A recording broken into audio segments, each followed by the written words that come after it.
ప్రభువైన యేసుక్రీస్తు నామమున మీ అందరిని శుభవందనండి. ఈరోజు దేవుని వాగ్దానము యోవేలు గ్రంథము 2వ అధ్యాయము 21వ వచనము.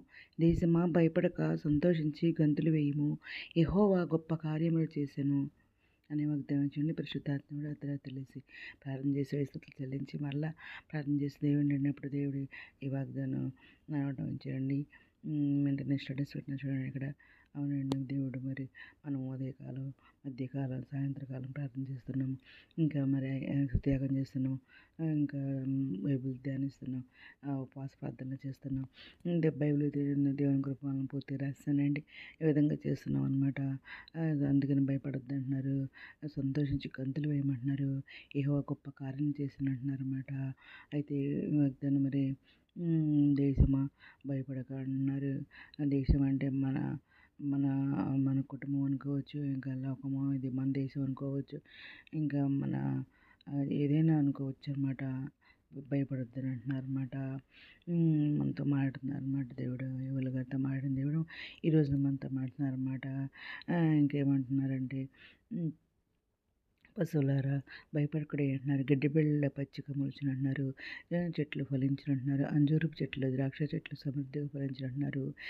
సీయోను మన జనులారా మరి ఉత్సాహించి మీ దేవుడైన యెహోవా యందు సంతోషించండి అంటున్నారు. తన నీతిని బట్టి ఆయన తొలకరి వర్షమును మీకు అనుగ్రహించినంటున్నారు.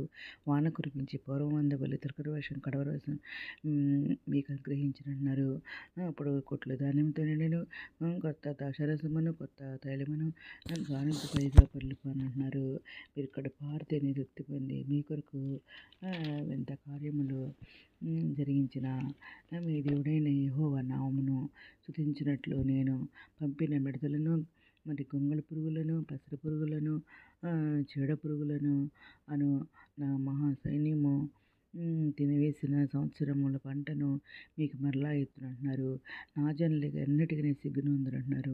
అప్పుడు ఇశ్రాయేలీయుల మధ్య ఉన్నవాడు నేనే అని, మరి నేనే మీ దేవుడినైన యెహోవాననియు, నేను తప్ప వేరొక దేవుడు లేడని మీరు తెలుసుకుందరంటున్నారు. నా జనులు ఎన్నడను సిగ్గునుందరు అని చెప్పేసి దేవుడు మాట్లాడారండి.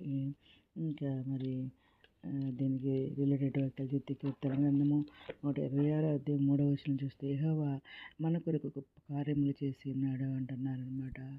మనం సంతోషభరితమేమి అయితేమని అంటున్నారు. ఇంకా దేవుడి మీద మనం నమ్మిక ఉంచాలన్నమాట. నమ్మిక ఉంచితే ఆయన మహిమ చూస్తారన్నమాట. మరి యెహోవా నమ్మిక ఉంచేవారు కదలక నిత్యము నిలుచునంటున్నారు. సీయోను కొండబలి ఉంటారంటున్నారు. యెరూషలేము చుట్టూ పర్వతములు ఉన్నట్లు యెహోవా ఇది మొదలుకొని నిత్యము తన ప్రజల చుట్టూ ఉంటారంటున్నారన్నమాట. భయపడొద్దు అంటున్నారన్నమాట. ఇంకా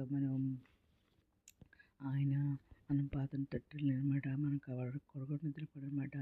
ఏ రాకుండా మనల్ని కాపాడుతున్నారు, ప్రాణం కాపాడుతున్నారు అనమాట. భయపడొద్దు అంటున్నారు. ఈ దినం మరి ఇంకా సీయోనుకు తిరిగి వచ్చిన వారిని యెహోవా చెరల నుండి రప్పించినప్పుడు మనము కలకన్ను అనలే ఉంటమంటున్నారు. మన నోటి నిండా నవ్వు ఉంటుంది అంటున్నారు. మన నాలుక ఆనందగానంతో నిండి ఉండిన ఉంటున్నారు. అప్పుడు యెహోవా నీ కొరకు గొప్ప కార్యం చేసినని అన్ని జనులు చెప్పుకుంటారనమాట. దేవుడు ఇక్కడ మాట్లాడుతున్నారు అనమాట. మన పనుల భారం అంతా కూడా యెహోవా మీద ఉంచితే అప్పుడు మన పనులు సఫలమవుతాయి అన్నమాట. మన ఉద్దేశంలో అప్పుడు యెహోవా ప్రతి వస్తువును దానిని పని నిమిత్తం కలగజేశారన్నమాట. అందుకని దేవుడు మరి మన పనులన్నీ కూడా దేవునికి అప్పగించుకోవాలన్నమాట. మనకి అక్కర్ల అవసరతలు అన్నీ కూడా ఆయనే తీర్చిదేవుడు, మన దేవుడు అనమాట. గొప్ప దేవుడు అనమాట, నీతిమంతుడు.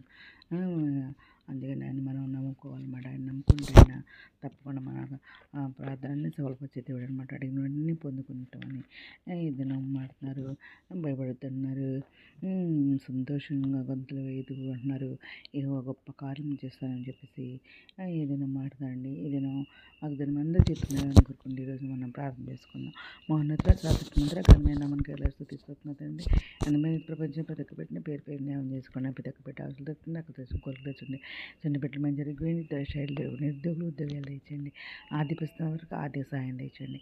అనారోగ్యం స్వస్థపరచండి. వేదనకు ఆలోచన గుంగిన వాళ్ళు లేకుండా అట్లైన వరకు రక్షణ తెచ్చండి. మీతో రాని మీరు ఇష్టమైన మీ అందరూ సుతపంటకు చెప్పండి. ఎదురులో ఉండే భాగం దయచేయమని మా ప్రభు పేరు నేసుకిస్తూ ప్రసిద్ధమైన అడిగి పెట్టుకుని ప్రార్థిస్తాం తండ్రి. ఆమెన్. అందరి ప్రార్థనలో మా కుటుంబం గురించి కూడా ప్రేయర్ చేయమని మనం చేసుకుంటున్నానండి. ప్రభు సేవలో మీ సహోదరి. God bless you.